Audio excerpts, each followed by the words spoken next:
In this video, we are going to be analysing Tencent Music Entertainment, ticker TME. Now this one is quite interesting. We have seen quite a lot of talk around this recently.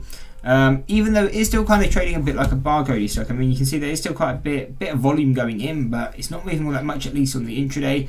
But it has had a big move before. I mean, if we pull on the longer term time frame, you can just see how was it moved. I mean, go back just a week. We were sitting around $3.80. Now we're sitting at $5.80. So again, 50% move in the kind of the last week or so. So what are we looking at going forward?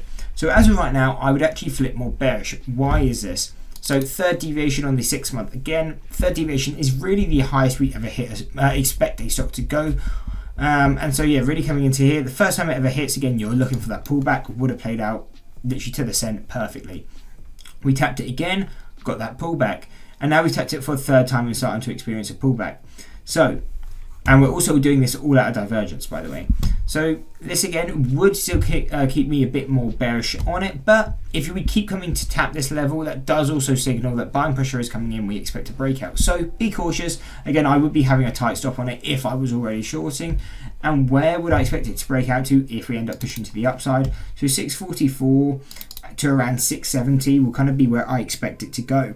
Now again, this is then where I could open up a new short position, because what do we expect to happen when we hit both of these levels for the first time? Exactly what happened here. You expect that sharp pullback. Again, that can be really good profitable trade, and that would be the main thing I look at.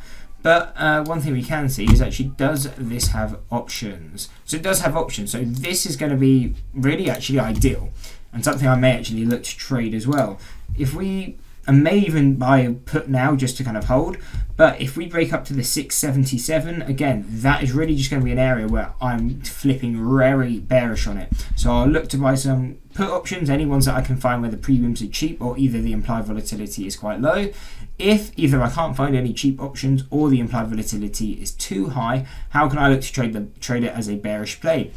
Just trade it through debit spreads or credit spreads. Again, if the premiums are high, probably credit spread will be the better option. But again, I don't expect it to hold past this level, even where we are now, $6.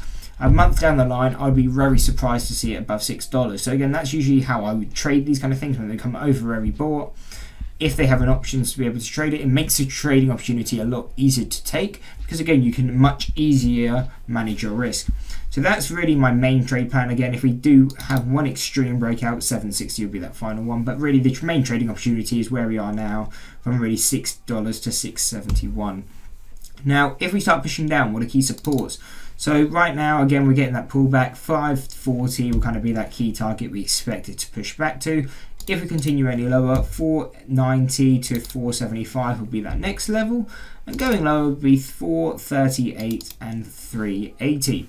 Now, this is statistical mean and our kind of lowest out of the two statistical means. So if I was holding the stock short, this would be my absolute final target. Again, if I'm trading, I'm probably not holding it all that way, just because again, you have to deal with a lot of bounces, a lot of, depending how you trade it as well, if you're trading it through options, probably a lot of decay just trying to hold it through that way all the way to the key target. But if you're holding it as an outright, again, it might be easier just to hold the whole way through. And if so, 380 would be the absolute final target I would look to hold short, because again, that is when it's then considered fair value.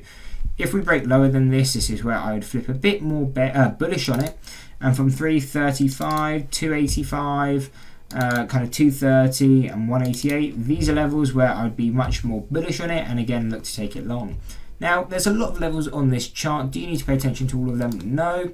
The easiest way to look at these is, where are we now? We're at 575. So really the only thing you need to pay attention to is, where can we go from here? Either 595 or 540. Once you hit one of these levels, again, that's where the next trading opportunity comes. Are you looking for that bounce? If so, look to trade that. Otherwise, if you break through, again, I don't tend to ever trade the original breakthrough, but instead wait for a breakthrough, come back to retest it as a resistance, and if it holds, good indication that will push down all the way to 490. And again, these can provide really good trading opportunities. From that move alone is a 10% move. Again, are you going to catch the peak to the bottom? Probably not. But even if you cut off, say, 25% of that move, you're still looking at 7.5% move. So again, good trading opportunities to be looking at.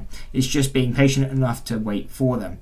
Anyway, I hope you enjoyed the breakdown. If you did, why not drop a like and subscribe and check out one of these two analysis videos.